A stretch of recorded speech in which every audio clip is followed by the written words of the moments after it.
And now a break from your regular programming.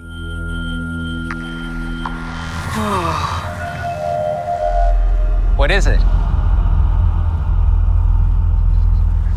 Some sort of energy field. Be careful, Rambo. Captain Rambo. Watch it.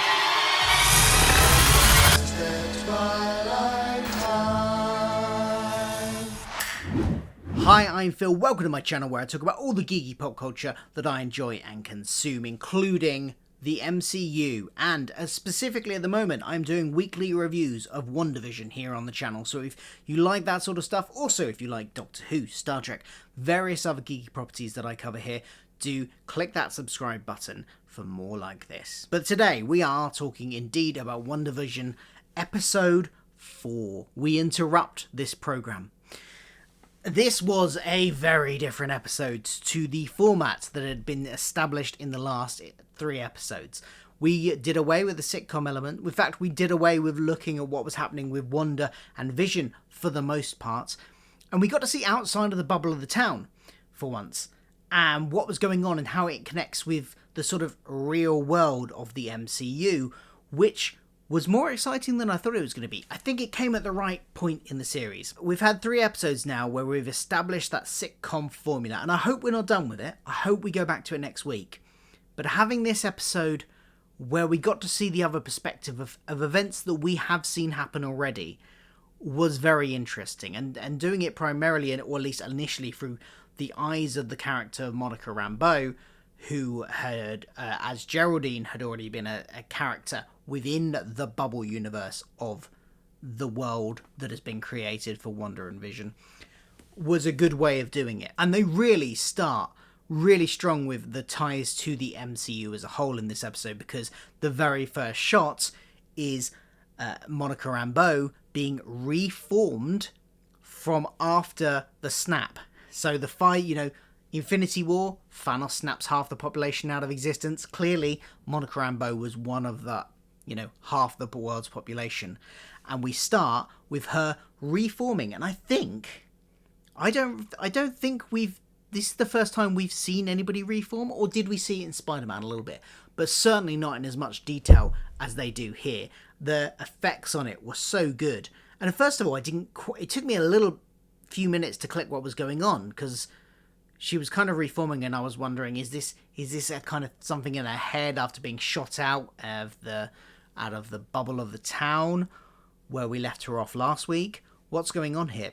But it quickly transpired it was a flashback. We find out that she was one of the ones that disappeared in the snap or the blip, as the public in the MCU call it. And she finds out her mother died in the intervening 5 years. And we find out, as the audience, quite a lot of information from this backstory. We find out about the organisation of S.W.O.R.D, which apparently pre-existed the snap, because her mum helped form it, and she already worked for them before she got blipped, snapped away. So they're a pre-existing organisation. They're not something that's come about, in the last couple of years.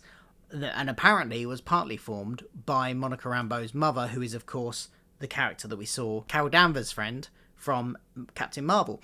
So clearly after the events of that, she works with Nick Fury and S.H.I.E.L.D. to liaise and help form S.W.O.R.D. Another thing it establishes is that S.W.O.R.D got bigger after the snap happened. In the time that Monica was away, their mission statement, even their name and what it stands for, changed slightly. So from what I can gather, they were a kind of exploratory organization going up into space, doing flights into space and that kind of thing.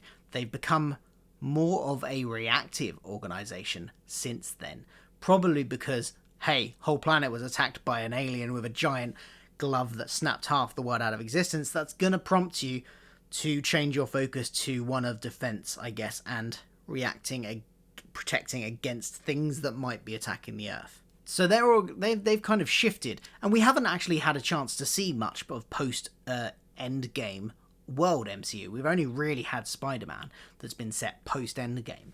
So in terms of this doesn't really contradict anything. It kind of fits in quite nicely, I think. And hopefully we'll see a bit more of this with future movies as well, and see what Nick Fury's doing up on that ship with the Skrulls. Maybe that's a part of it as well.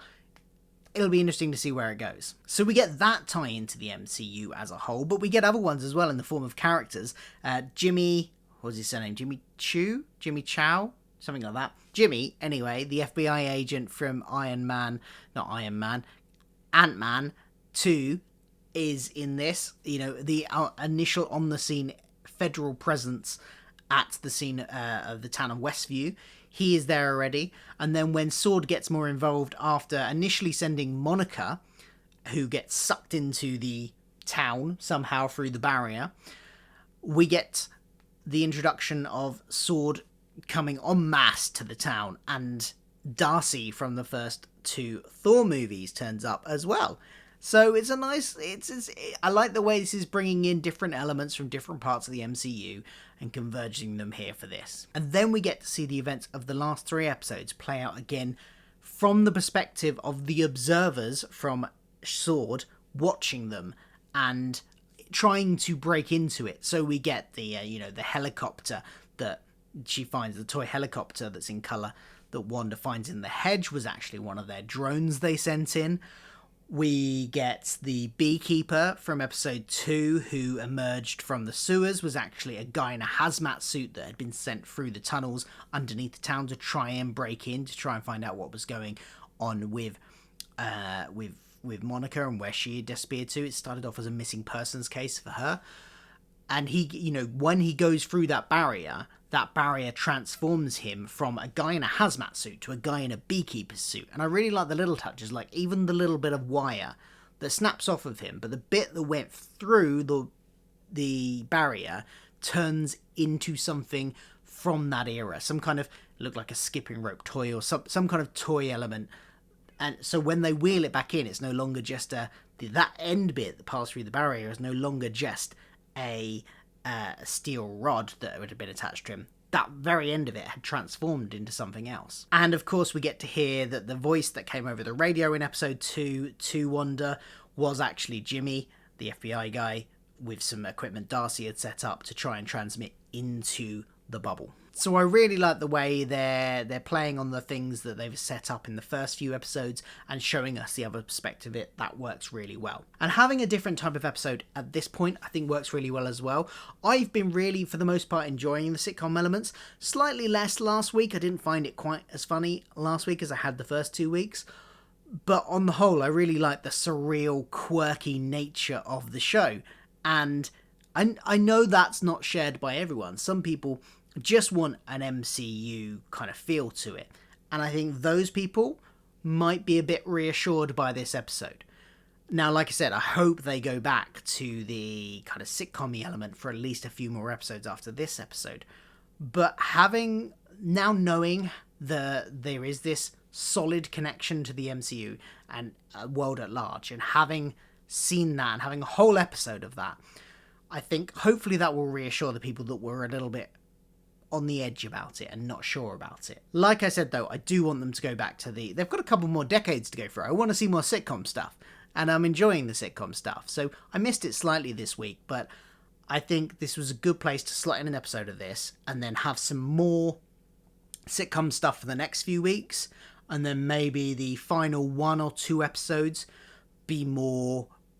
have a more MCU feel with the outside world breaking in and really finding out what's going on. Talking of finding out what's going on, we seemingly got a lot of answers in this episode. We got a lot of answers about, the strange things Wanda's been seeing, but also about the world itself and what's going on. And this episode very much leads us to believe that it's all Wanda's doing, that she has created this world and effectively imprisoned these people in it to play the part, to live out her dream life with Vision. But I don't think that's the whole story. I think there's going to be another twist to come a bit later on. I think it's part of the story. I think certainly she has created this to a degree, but I think a lot of the theories about it being some kind of deal with Mephisto might be on point here. They might be something that actually is part of it. So there's a sort of a larger villain. And although Wanda herself probably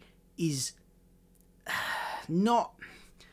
I mean, Wanda is a character that has a villainous past in the comics. So, and even in the movie, she has a villainous past. She started off working with Ultron. So I think they're kind of addressing that side of things, and the fact that she is maybe doing some morally questionable things here.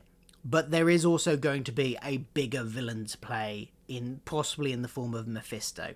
And Agatha as well is going to be a part of this, I think. Or Agnes, Agatha. I can't remember which one is the one from the comics and which one is the character we see here. But if you notice, when the FBI were getting all of the people and finding out who they really were in real life and putting them on the board, Agnes, Agatha, whatever her name is, wasn't one of those that they found out the real person was. So I think she is possibly still another player in this. Someone who is connected to Mephisto. This was very much a Monica Rambeau and S.W.O.R.D episode, but we did get a little glimpse back into the world and a bit we hadn't seen in the Wanda world of her and Vision, from the sort of missing bit that we didn't get last week, which was her the end of her confrontation with Geraldine / Monica, where she ejects her. We saw her getting ejected at the very end, and we saw the beginning of the confrontation, but we didn't see exactly how it happened and the exact aftermath of when Vision came back in. Here we do. We get the full-on her being thrown through buildings and out, and then her repairing that, and then we get Vision coming back in, and interestingly, the Vision coming back in and Wanda seeing him all grayscale with the hole in his head from when the stone was ripped out by Thanos, you know, like he was when he was dead. So this shows that, I think, as well as being part of this and causing it, I think it's a psychological disorder in terms of Wanda here. She's not just created it and is fully conscious about it. She's created it, but she's deluding herself, and having that slip with Monica challenging her and mentioning Ultron freaks her out and lets her slip out of the sort of world that she's created and the character that she's created for herself, and she sees Vision as he really is, dead. It was a very good episode. I don't really have any complaints about it. Everything I really liked. I really liked seeing Jimmy and Darcy interact as well when they were watching the screen and getting really invested, and they had like popcorn or you know, crisps, potato chips for any Americans watching, and you know, were like they were sat around an actual TV show and getting really invested in the characters. It was a very sort of light-hearted, amusing scene, and I'm slightly shipping the two of them because they seem so cute together. So overall, I really enjoyed this episode. I don't want the rest of the series to be like this and this kind of tone. I want them to go back to the quirky, slightly bizarre sitcom feel, and I think they will do next week. We've got a couple more decades to go through. But this was a nice break, and I think it fitted really well. What do you think? Did you enjoy this? Were you waiting for an episode like this? Or did it interrupt what you liked about the show? Maybe you really, really invested in the sitcom stuff and you feel you missed out this week because you didn't get it. I don't know. Let me know in the comments below. I'll be back for another review next week. I will see you then.